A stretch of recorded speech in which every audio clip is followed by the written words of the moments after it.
Welcome to YouTube channel पे आपका स्वागत है इमेजिन पॉइंट के। मैं सौरभ सर और आज हम लोग एक कोऑर्डिनेशन केमिस्ट्री का बहुत इम्पोर्टेंट टॉपिक समझने वाले हैं जिसका नाम है आपका चिलेट इफेक्ट। भाई इसके जो क्वेश्चंस हैं वो मेरे आईटीजी में हैं, नीट में हैं, सभी प्रकार की कंपटीशन कक्षाओं में आपके क्वेश्चन पूछते हैं। तो आज हम लोग समझ लेते हैं मेरे पास चिलेट इफेक्ट क्या है।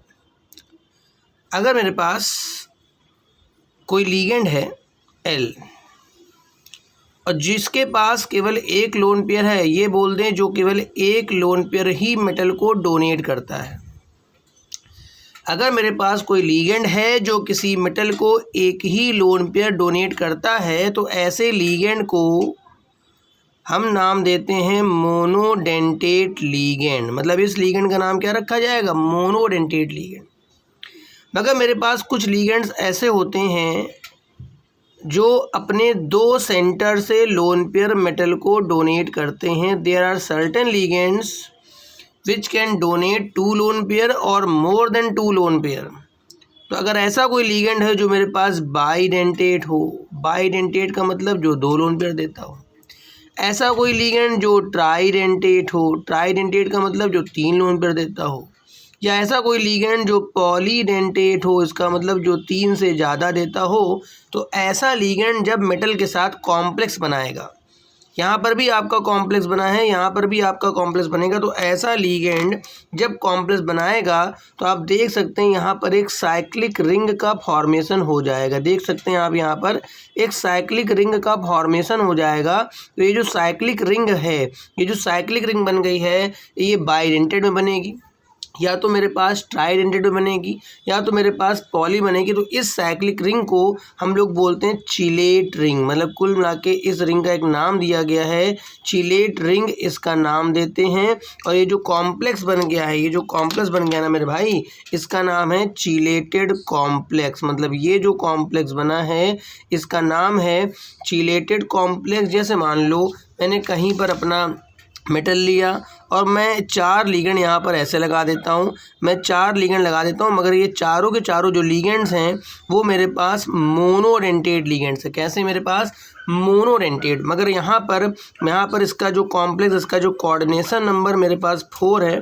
फिर मैं एक बाइडेंटेट लीगेंड लेता हूँ L, इधर भी लेता हूँ बाइडेंटेट लीगेंड L2 है। यहाँ पर मेटल है, इधर से रिंग बनी, इधर से देखो एक रिंग का फॉर्मेशन हो गया, एक इधर से हो गया, एक इधर से हो गया।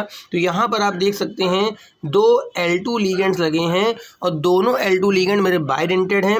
और यहाँ पर भी जो कोऑर्डिनेशन नंबर है, टोटल नंबर ऑफ बॉन्ड्स 4 हैं। मगर यहाँ पर ये जो कॉम्प्लेक्स बना है, ये जो राइट साइड कॉम्प्लेक्स बना है, यहाँ पर चिलेट रिंग बन रही है। तो राइट साइड वाला जो कॉम्प्लेक्स है ये मेरे पास चिलेटेड कॉम्प्लेक्स है। और इसके कंपेयर में ये जो कॉम्प्लेक्स मेरे पास है, ये मेरे पास है नॉन चिलेटेड कॉम्प्लेक्स। ये मेरे पास कैसा है?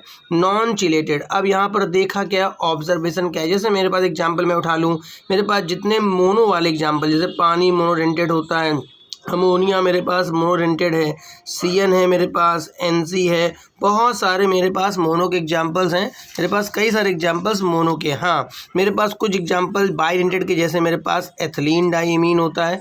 मेरे पास एक लीगेंड है एथिलीन डाइमीन CH2NH2, CH2NH2, यहाँ पर N के पास 2 लोन पेयर हैं तो ये बाइडेंटेड है, चिलेट बना लेगा। मेरे पास एक ऑक्सलेट लीगेंड होता है, मेरे पास एक ऑक्सलेट लीगेंड होता है, मेरे पास एक ऑक्सलेट लीगेंड, ये भी बाइडेंटेड है। मेरे पास EN होता है, इसको शॉर्टकट में OX लिखते हैं। एक मेरे पास ग्लाइसिनेटो होता है, NH2 single bond CH2 COO minus, ये यहाँ से लोन पेयर देगा, इस जगह से देगा, तो ये GLY लीगेंड होता है। तो ये जितने भी मेरे पास लीगेंड्स हैं ये सब के सब बनाते हैं चिलेट कॉम्प्लेक्सेस। अब यहाँ पर हमें देखना क्या है कि चिलेट बनने से क्या फ़ायदा होता है, मतलब कॉम्प्लेक्स को क्या फ़ायदा होता है, हमें ये देखना है। ठीक है, तो पहले बात तो एक स्टेटमेंट है, बड़ा इंपॉर्टेंट है कि मेरे पास चिलेटेड कॉम्प्लेक्सेस, मेरे पास chelated complexes are more stable, chelated complexes are more stable in compare to non-chilated complex, in compare to non-chilated complex. ऐसा देखा गया है कि अगर मेरे पास कोई कॉम्प्लेक्स है जो चिलेट रिंग बना रहा है तो वो ज़्यादा स्टेबल है in compare to non chelated. पहले समझ लेते हैं ऐसा किस वजह से, पहले समझ लेते हैं। हो सकता है कि ऑब्जेक्टिव में आपसे यही पूछ दे, क्योंकि बहुत लोगों को बस यही पता होता है कि चिलेटेड वाला स्टेबल ज़्यादा होता है, मगर क्यों। एक बात विशेष ध्यान रखें कि हर प्रोसेस का अपना एक डेल्टा जी होता है, change in Gibbs free energy. ठीक है, अगर किसी प्रोसेस का डेल्टा जी माइनस में होता है मतलब वहाँ का जो कंपाउंड बनने वाला होता है वो मोर स्टेबल, मतलब जितना ज़्यादा डेल्टा जी का मान माइनस में होता जाएगा उसका प्रोडक्ट उतना ही ज़्यादा स्टेबल होगा। अगर मेरे पास डेल्टा जी माइनस में तो है मगर कम निगेटिव नहीं है, मतलब जब कम निगेटिव है तो इतना स्टेबल नहीं बनेगा। मतलब जितना डेल्टा जी मोर निगेटिव होता जाएगा, जितना डेल्टा जी मोर निगेटिव होता जाएगा उतना ही वो कंपाउंड जो बनने वाला है वो मोर स्टेबल। तो एक बात देखी गई है, जिस समय मेरे पास चिलेट कॉम्प्लेक्स बनता है, जिस समय मेरे पास चिलेटेड कॉम्प्लेक्स बनता है तो उस प्रोसेस का डेल्टा जी जो होता है वो मोर नेगेटिव होता है। कैसा होता है?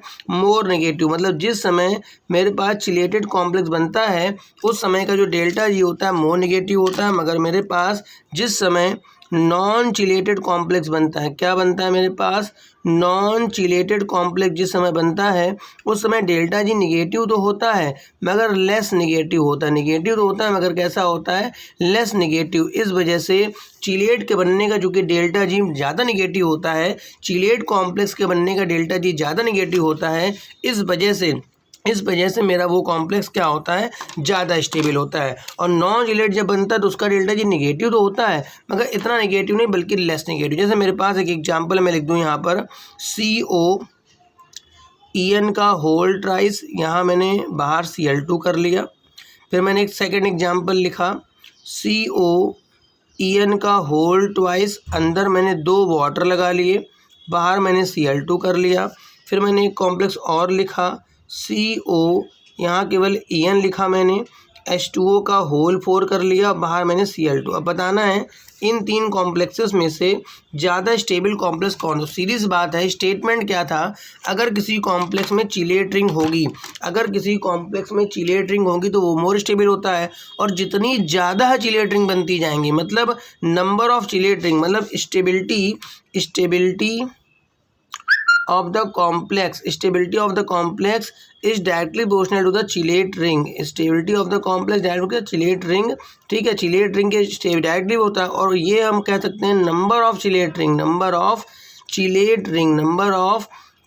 रिंग, ये बात समझ में आ रही? जितनी ज़्यादा चिलेट रिंग बनेंगी उतना ही कॉम्प्लेक्स स्टेबल होगा। अब देखिए जो मेरे पास कॉम्प्लेक्स, इसको मैंने ए नाम दे दिया, इसको बी, इसको नाम दे दिया सी। ठीक है, अब इस कॉम्प्लेक्स की बात करी जाए यहाँ पर तो पहले कॉम्प्लेक्स में EN 3 लगे हैं भाई। एक EN जो होता है वो एक चिलेट रिंग बनाता है, तो 3 EN मिलके कितनी, यहाँ 3 चिलेट रिंग बन जाएंगे। बताओ सही है? अगले कॉम्प्लेक्स में आपका यहाँ होल ट्वाइस कर लीजिए, आपके वाटर 2 लगे हैं और EN भी 2 लगे हैं। ठीक है, तो वाटर तो चिलेट बनाएगा नहीं, EN बनाएगा, तो यहाँ पर 2 चिलेट रिंग बनेंगी। और अगले एग्जाम्पल में वाटर 4 लग गया, वाटर तो चिलेट बनाएगा नहीं, तो EN मेरे पास एक ही लगा तो एक चिलेट रिंग बनेगी। इस वजह से जो मेरे पास जो पहला कॉम्प्लेक्स है ए, जो मेरे पास पहला कॉम्प्लेक्स है ए वो ज़्यादा स्टेबल है, जो उससे कम स्टेबल है मेरे पास बी, और उससे कम स्टेबल है मेरे पास सी। मतलब सीधी सी बात है, यहाँ लिख सकते हैं हम लोग इंक्रीजिंग ऑर्डर ऑफ स्टेबिलिटी। तो अगर कोई पूछ लेता है कि भाई चिलेट रिंग वाला कॉम्प्लेक्स ज़्यादा स्टेबल क्यों होता है, तो आप बता सकते हैं उसको कि भैया चिलेट रिंग जिस समय बनता है उस समय क्या होता है, जब चिलेट बनती है तो डेल्टा जी का मान मोर नेगेटिव आता है किसी भी प्रोसेस का। यहीं की बात नहीं हो रही, थर्मोडायनामिक्स अप्लाई इन एवरीवेयर। ठीक है, तो डेल्टा जी जितना अधिक नेगेटिव होता है उतना ही कॉम्प्लेक्स ज़्यादा स्टेबल होगा। तो जिस समय चिलेट बनता है उस समय डेल्टा जी का मान मोर नेगेटिव होगा। अगर मान लो कहीं 2 चिलेट बनी तो डेल्टा जी और नेगेटिव होगा, कहीं 3 चिलेट बनी तो और नेगेटिव होता जाएगा, उतना ही कॉम्प्लेक्स स्टेबल। मतलब यहाँ की स्टेबिलिटी जो है वो चिलेट रिंग के डायरेक्टली है या नंबर ऑफ चिलेट रिंग। तो मैंने क्वेश्चन भी करा दिया। इस तरह के क्वेश्चंस IIT JEE नीट वगैरह में क्वेश्चन पूछते रहते हैं। ठीक है, thank you for the watching.